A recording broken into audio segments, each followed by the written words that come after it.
ان اعمال کے ذریعے سے ہم چاہتے ہیں کہ ہم ہر قدم پر اوپر چڑھتے چلے جائیں اور ان کے قریب پہنچیں.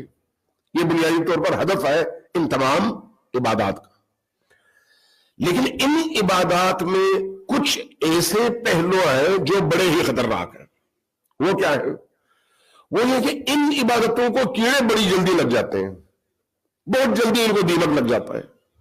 بہت جلدی ان عبادتوں میں ایسے جراثیم پیدا ہو جاتے ہیں جو اندر سے ان عبادتوں کو گلا دیتے ہیں. وہ کیا ہے؟ وہ ہماری ریاکاریاں، خود نمائیاں، خود پسندیاں. ہم نے تھوڑا سا کام کیا تو گویا اپنے آپ کو دوسروں سے یکسر مختلف سمجھنے کی کوشش کرتے ہیں. ہم نے یہ کیا ہے، دوسروں نے تو نہیں کیا، اس لیے ہمیں دوسروں پر فضیلت حاصل ہے. ہم نے زیادہ نماز پڑھی ہے، گویا اللہ پر احسان کیا ہے. ہم نے اتنے حج کیے ہیں، بھائی ہم تو بڑے حاجی ہیں. ہم نے ہر سال امام حسین کی بارگاہ میں حاضری دیا ہے، اس لیے ہماری فضیلت دوسروں پر زیادہ ہے. ہم ہر سال علم نکالتے ہیں بھائی. ہم ہر سال ذوالجلال کی باغیں تھام کر عاشور میں دیگر مواقع پر میدان میں آتے ہیں، امام حسین سے عشق کا اظہار کرتے ہیں. ہم میں اور دوسروں میں فرق ہے، ہم دوسروں سے زیادہ آگے ہیں. یہ ساری کی ساری بیماریاں ہیں. وہ بیماریاں ہیں جو ہماری انہی عبادتوں کو اندر سے گلا دیتی ہے، اور وہ گلی ہوئی عبادت نہ ادھر کام آتی ہے نہ ادھر کام آتی ہے. عمل وہی ہے لیکن بیماریاں بڑی خطرناک ہیں. اور مصیبت اس سے بڑھ کر یہ ہے کہ جب کبھی کوئی شخص تھوڑی سی بھی غفلت کا مظاہرہ کرے تو عبادتیں وہ ساری انجام دے گا، لیکن اس کو یہ نہیں احساس ہوگا کہ اندر سے یہ ساری عبادتیں سڑی ہوئی ہیں. چاہے اس کا روزہ ہے، چاہے اس کا قرآن ہے، چاہے اس کی نمازیں ہیں، چاہے اس کے دیگر اعمال ہیں، حتیٰ انفاق وغیرہ. یہ میں زیادہ دیتا ہوں، دیکھو میں نے اتنے پیسے فلان جگہ دیے، دیکھو میں نے یہ قربانی کی ہے، دیکھو میں نے یہ کام کیا ہے.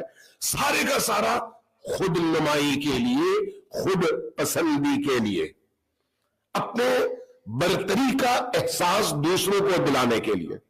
جہاں پر خود پسندی کی یہ بیماری آ گئی، یہ ساری کی ساری عبادتیں، چاہے وہ نماز شب ہو، چاہے وہ حفظ قرآن ہو، چاہے وہ عزاداری سید الشہداء اور سید الشہداء پر گریہ ہو، ساری کی ساری چیزیں ملیا میٹ ہو جاتی ہیں. اور کیڑا لگنے کے بعد پھر وہ عبادات کسی کام نہیں آتی.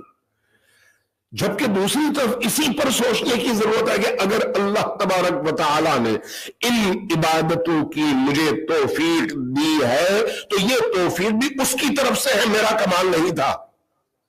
اس نے اگر توفیق نہ دی ہوتی تو میں بھی ان بے توفیق لوگوں کی طرح سے خواب غفلت میں مبتلا ہوتا اور ان مقامات پر نہ آ سکتا، نہ جا سکتا، نہ پڑھ سکتا، نہ قرآن کی تلاوت کر سکتا، نہ روزہ رکھ سکتا، اور نہ ہی اس عبادت کی کوئی لذت مجھے حاصل ہو پاتی. گویا یہ عطا بھی اسی کی طرف سے تھی، لیکن میں بھول جاتا ہوں، ہم بھول جاتے ہیں کہ یہ عطا اس کی طرف سے ہے، اپنے آپ کو کچھ سمجھنے لگتے ہیں. امام صادق علیہ السلام کی ایک روایت ہے،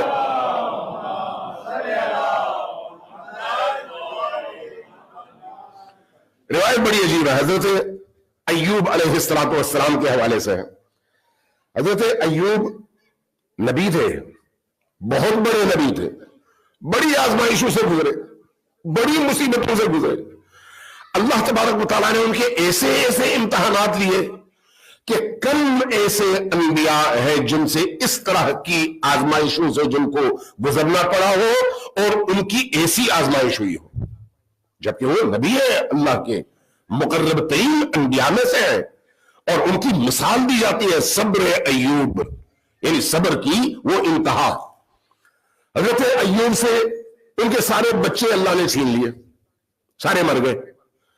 حضرت ایوب سرب سجود ہوئے.